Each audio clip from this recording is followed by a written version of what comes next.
there's a competitive advantage which is to be gained with digital initiatives, and it also involves some amount of return on investment that everybody looks at.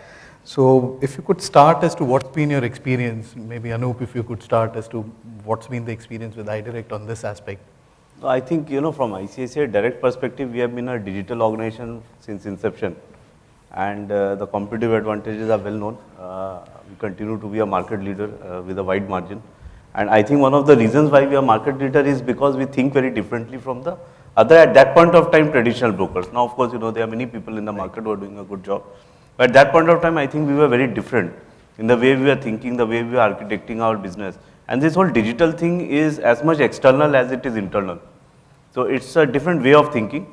It's a different way, because you have to think of it from a customer's perspective. There is just no other way of thinking, because a digital organization is a very transparent organization. Actually, you see it through and through. Right. So the product innovation is seen directly by the customer, and there is nothing opaqueness in between.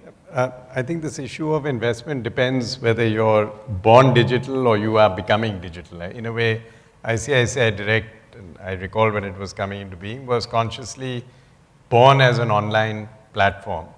And you can see many entities today which are in that sense, whether it's Paytms, many of the wallets and so on that are coming on board, which are born digital.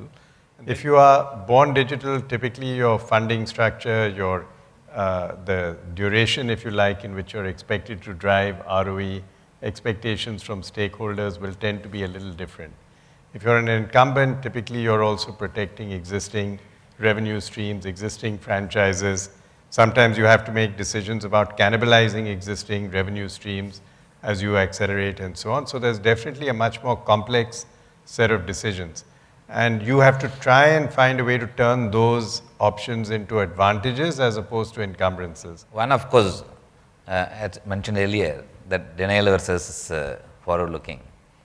When I look back about a year back in our own organization, we felt that we are in the 19th century as far as the technology evolution concerned, which essentially means you need to learn, unlearn a lot of stuff that we perceive that we know, and start looking forward. Then first and foremost, which we did at Birla Mutual Fund, I felt there is a need for change in the culture. Then all of us in the organization have to accept there is a need for us to implement a lot of stuff around the automations, making process simpler using a technology. That's the best way to learn is actually it is learn from the experts. We said that in our, when we come out with an app, we call it as a Birla Sun Life Fingo app.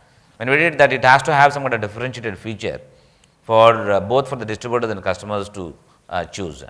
And we even thinking about that, whether it can also give some kind of information about the competitions, so that the customer is fully aware about buying the product before buys only one of my product. With every customer, even if we go and sell directly, in all fairness, I would assume that customer is not going to give 100% of money to me. But you will have an obvious question which will go in his mind. If I give Birla Sun Life Mutual Fund, say 20% or 30% of my money, then where should I go and put this balance as 70%? So in any way, can I act as a not as an advisor, but I can give some kind of a clue to the investors for him to decide. These are some of the things which as part of the innovation which we are bringing on the table.